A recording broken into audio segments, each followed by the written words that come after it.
Agora vamos entrar para o universo das blusas. E antes eu quero mostrar aqui uma técnica, na verdade uma ferramenta, que é o gabarito de dobras. Ele tem, né, essa ferramenta no mercado, com esse nome, gabarito de dobras, mas isso não pode ser uma limitação.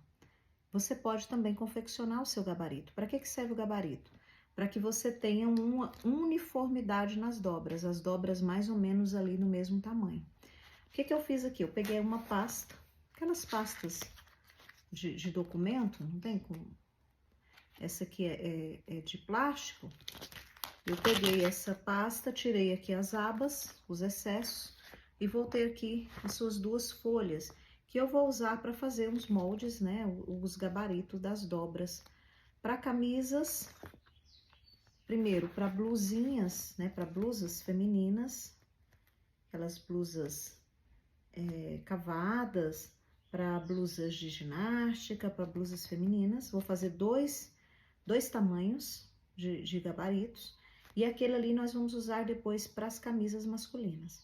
Então, como que eu vou fazer? Eu tenho dois critérios para fazer os meus gabaritos, para uniformizar as minhas dobras. E vai depender de como que eu vou guardar essas peças, novamente. Se eu vou guardar, por exemplo, eu tenho aqui essa colmeia, né? Então, eu posso fazer um gabarito já, né, pensando que eu vou colocar essas peças nessa colmeia. Então, eu posso medir aqui, sempre dando o espaço, ó, eu já tenho o organizador, eu posso medir, dando considerando aqui, né, dando um desconto em relação ao tamanho, porque aqui vai ficar o tecido, certo? Então, eu posso vir, ó, e cortar nesse tamanho aqui. Esse aqui é um bom tamanho, porque eu posso tanto utilizar ele numa colmeia como essa, como também fica uma boa dobra para que a gente, olha, fica uma boa dobra para usar também na gaveta, né? Eu tenho essa dobra, é um tamanho que eu já uso, eu posso utilizar aqui. Um outro critério, que aí depende, né, se eu for dobrar uma blusa com manguinha, com gola, e aí nós vamos fazer das duas formas, que é utilizando a medida da minha gola, como uma blusinha como essa aqui, uma camisetinha. Então, eu tenho aqui uma medida para uma gola que vai ultrapassar essa colmeia aqui no caso. Então, vou fazer das duas formas. Vamos fazer essa aqui.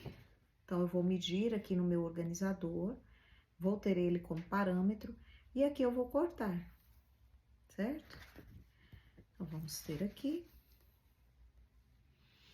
mais ou menos um parâmetro e vou cortar. Você aí pode fazer, né, com mais cuidado, utilizando uma régua, um cortador. Eu vou fazer aqui no olho mesmo. Qual o cuidado que eu tenho que ter para que eu não corra o risco de danificar o meu tecido? Eu vou arredondar essas minhas, ó, vou arredondar aqui as bordas. O interessante de fazer os meus gabaritos, essa aqui já tá arredondada, eu vou arredondar a outra. O interessante de fazer os meus gabaritos é que eu vou ter um molde padrão nas minhas medidas. Enquanto que o que eu compro no mercado, ele já vai vir com um padrão de dobras, né, de tamanhos do mercado. Então, aqui eu tenho um gabarito que vai servir para eu dobrar peças para esse organizador. E eu vou ter um outro gabarito também para blusas, que eu decidi que vou fazer um para blusinhas com golas, né? Padronizando aqui a minha gola. Então, vou pegar aqui, vou medir mais ou menos aqui o tamanho da minha gola e vou fazer um molde para esse tamanho, para essa medida. Tô fazendo aqui no olho, novamente, né? Você pode fazer aí com mais cuidado.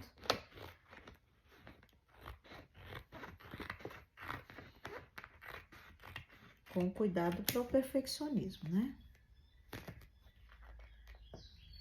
Por que a medida da gola?